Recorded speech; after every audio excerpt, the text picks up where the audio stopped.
principalmente. O Clube do Remo não. Eu acho que o Clube do Remo precisa correr com as próprias pernas. O Remo já anunciou a renovação do Marcelinho e a renovação do Igor Vinícius. Isto oficialmente, através dos seus canais, né, das suas redes sociais. Não anunciou, interessante, a renovação do Marcelo Rangel, de forma oficial, como não anunciou a renovação do Sávio, do Pavani, mas já se sabe que esses jogadores renovaram e incorporam aí esse grupo de trabalho. O Paysandu oficialmente anunciou a chegada do Jean Drosny, né, e a permanência do Gabriel Mesquita.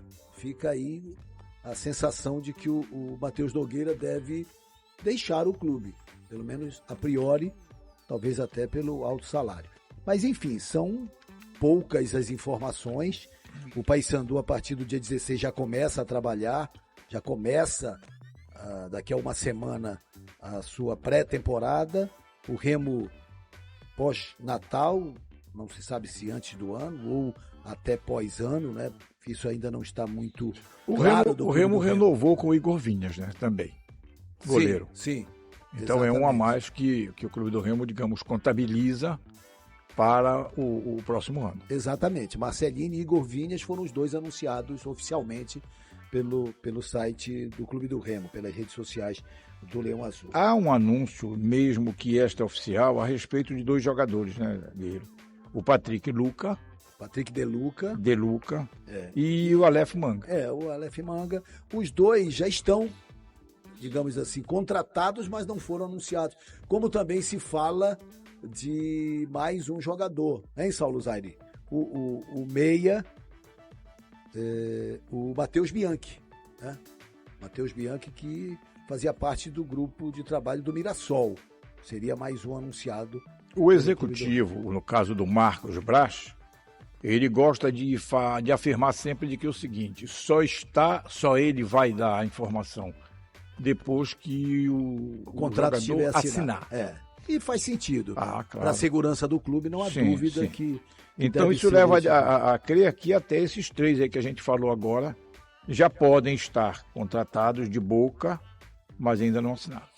No Paysandu tem o Caio Melo, jogador que tem um pré-contrato assinado, ainda com o Frontini, né, antes da saída do Frontini, e pelo visto o Paysandu vai ficar com o jogador na composição de grupo. Vamos aguardar. Assim, o que a gente vê, o Remo, por exemplo, já tem quase definida uma pré-temporada de 5 a 15 lá no CT do Retrô, na Grande Recife, né? A caminhada para isso já foi bem significativa, e eu diria que também falta o anúncio oficial, mas está certo que o Remo fará grande negócio, esses 10 dias lá de preparação, né? Principalmente nesse período aí de 5 a 15, será o momento em que ele deve ter já bastante jogadores para incorporar uma equipe que possa vir preparada para começar o campeonato dia 24. Na verdade, para o Remo, a temporada começa 17 ou 18 com a Supercopa Grão-Pará. Mas aí eu acho Depois, 24 ou 25, o Campeonato Paraense, e dia 28 ou 29, o Brasileiro para o Remo. O Paysandu só a partir de 24 ou 25 com o Campeonato Paraense. Falar em Campeonato Paraense, Rui, me permita, o Paulo Sérgio Pinto está conosco, e amanhã tem o Congresso Técnico do Campeonato Paraense, lá no Chalé Vitória, em Coraci. Você já está em Coraci, Sensação? Já vai dormir aí em Sensação? Sensação?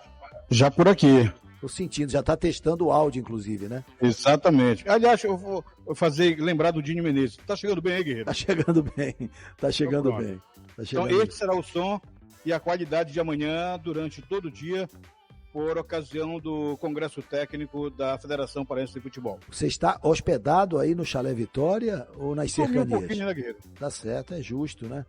E a expectativa é que amanhã... A casa é farta e por isso liberou. Muito bem.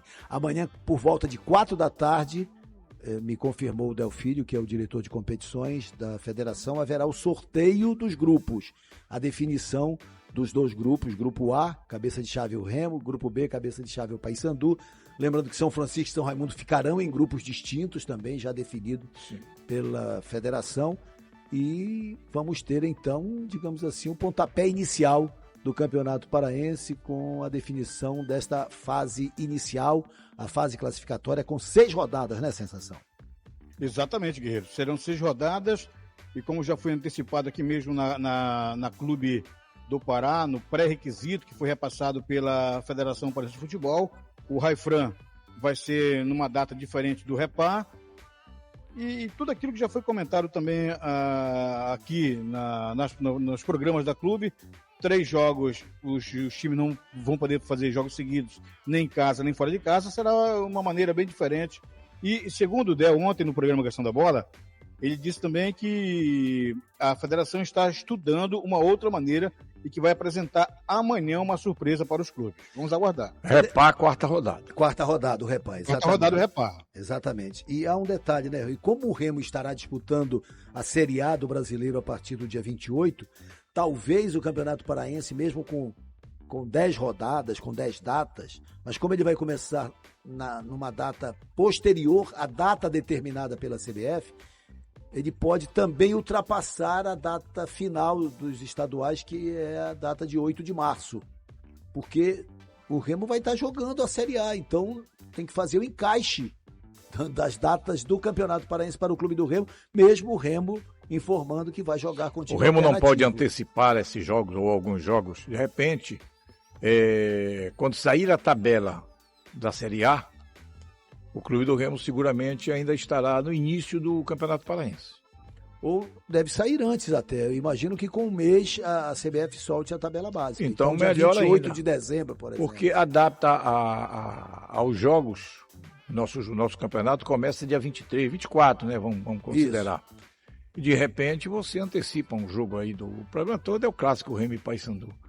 Mas você pode antecipar um jogo do Remo para que lá na frente não tenha essa montagem, digamos, de um jogo com o outro.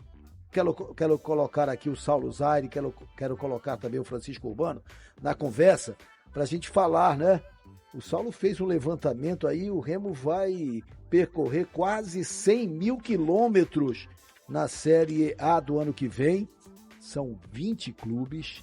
São 12 clubes do Sudeste, são 5 clubes do Sul, 2 do Nordeste e 1 do Norte. Né?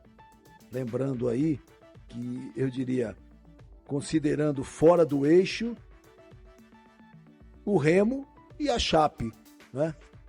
Poderíamos colocar talvez Bragantino e até o Mirassol, mas o Mirassol foi tão bem nesta temporada que ele me parece estar numa outra prateleira, né? O que é que se imagina dessa maratona, dessa sequência de viagem? Se a gente olhar em linha reta, Salvador, como disse o Rui, é o lugar mais próximo. O problema é que para ir para Salvador tem escala. É a tal da logística. Ou vai de voo fretado ou vai de voo pingado. São Paulo e Rio tem voos diretos, tem umas opções mais interessantes, né? Para a logística. Agora, pode fretar também, Saulo. Às vezes sai mais barato. Como é que vai fazer isso, Saulo? Você já tem alguma... Você já montou a logística do Remo também ou só apurou a quilometragem? Tô trabalhando em cima disso junto com o Gel Bezerra e toda a nossa equipe aqui da Rádio Clube. Boa noite para você, seu Guilherme Guerreiro. Um abraço para a galera do cartaz. 90 mil quilômetros nos 19 compromissos como visitante durante toda a Série A, que começa em janeiro, termina no início de dezembro.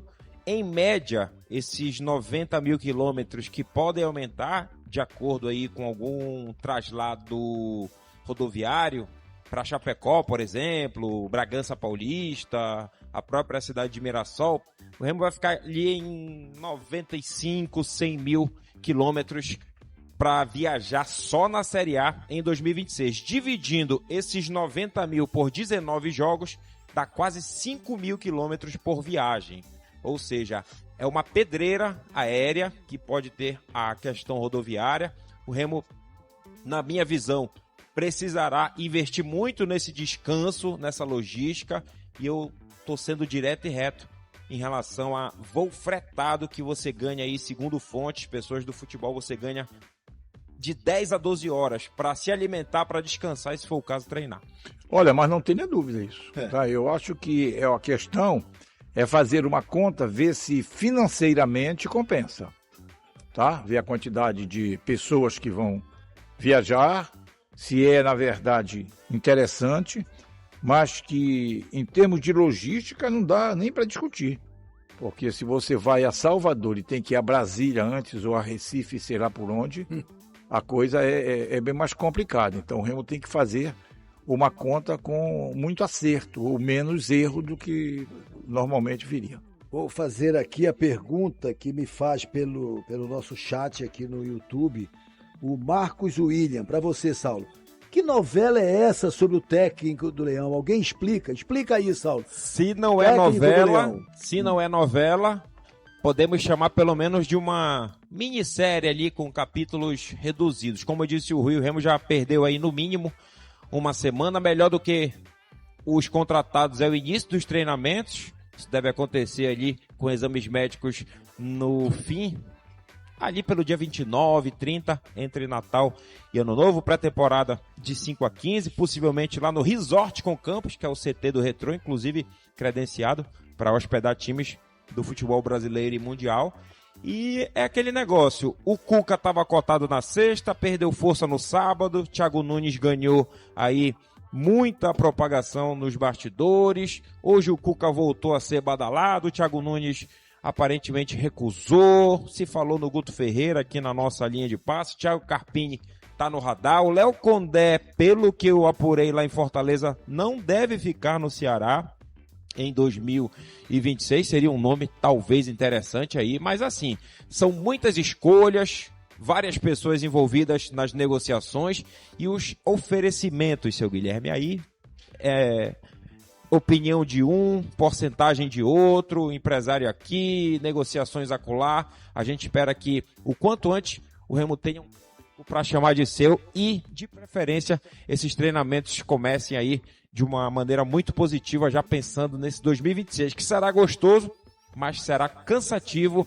e muito dificultoso, viu, seu Guilherme Guerreiro? A pergunta, Rui, também para ser feita é a seguinte: o Remo precisa ter o seu comandante para contratar, ou não? Pois é, acabei de falar ainda agora, Guerreiro, que se não tiver o treinador, você não pode deslanchar aqui a contratação de jogadores. E outra, precisa decidir o perfil deste treinador, tá certo? É diferente, muito diferente, nós sabemos disso, e o torcedor também sabe, do time ou do clube na Série B para time ou clube da Série A. É muito diferente. Qualquer atitude que você vá tomar, é preciso você saber que não é a mesma coisa. Então, o técnico da Série A vai ter que ser de acordo com o perfil que a equipe quer, que o clube quer, e esta equipe formatada de acordo com o que o treinador achar que é de melhor. Então, os jogadores que ele vai selecionar são diferentes. Pode, de repente, não bater com o que a comissão técnica que está aí do Clube do Remo pensar. Bom, com relação a contratações, tem até uma colocação aqui do Paulo Sérgio, pelo chat também. O Pedro Rocha chegou contundido e o Nasp o recuperou. Eu não lembro do Pedro Rocha ter chegado lesionado. Chegou lesionado? Eu acho que não. Chegou com um histórico de lesão interessante. Histórico, perfeito, o histórico. Tipo o Viseu. Ah, tá. Mas já recuperado, né? Sim. E se tornou o artilheiro da Série B, o Paulo Sérgio diz. Agora chegou a vez do Aleph Manga. Mas também o Aleph Manga não chega lesionado, né, Saulo? Fisicamente, não. Até onde eu sei. Talvez emocionalmente, né, seu Guilherme? Pode ser, né? Um outro tipo de lesão. O Remo não confirma, mas a gente sabe que está tudo certo, né? O Remo não oficializa, né? Confirmar ele confirma que o Aleph Manga está no pacote dos novos contratados. O Aleph Manga, para vocês, vou girar aqui, Saulo, Rui e Saulo, para vocês dois, principalmente, vou perguntar para Paulo Sérgio também. Aleph Manga, ele pode ser o substituto do Pedro Rocha? O Aleph Manga pode ser o substituto do Pedro Rocha? Pode, Rui? Olha, eu acho que pode, dependendo, claro, do jogador e da preparação que o Clube do Remo vai fazer, mas é necessário a gente dizer que não é a mesma coisa. O problema do Pedro Rocha era foi superado em grande parte, se não foi totalmente superado, mas em grande parte foi, tanto que ele foi o artilheiro do campeonato e artilheiro do time, do clube. E eu acho que do Aleph é um pouco diferente, porque a parte dele é emocional, ou grande parte é emocional, não é só do futebol. Se ele quiser, se ele fizer este preparo, e o próprio Clube do Remo, se colocá-lo num bom preparo e ele se adaptar, ele tem muito mais até que dar, eu diria tecnicamente, dentro do campo, do que o Pedro Rocha. Eu acho ele aquele jogador mais interessante para um clube da Série A. Agora, vai muito, repito, dele ser aproveitado da maneira em que ele mais tenha potencial. E ele querer jogar também. Ele tá afim, né? Tá querendo retomar a carreira, que eu acho que seria o caminho. Para você, Saulo. Olha, pro pessoal começar a me xingar aí no chat. O Pedro Rocha é um atacante ok que viveu o melhor ano da sua carreira. Se ele vai continuar sendo esse protagonista que foi no Remo, eu sinceramente não sei falar. O Aleph Manga, tecnicamente, é muito acima do Pedro Rocha, mas está desinteressado, digamos assim, na sua carreira. Os dois, nos seus melhores momentos, eu sou muito mais o Aleph Manga. Agora, eu só acho que o Remo botar na cabeça que ele tem que ter um substituto do Pedro Rocha, isso pode levar uma pressão extra, no caso, para o Aleph Manga.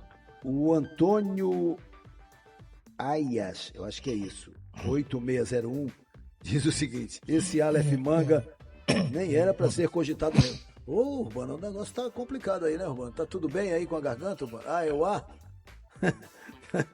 Tá certo.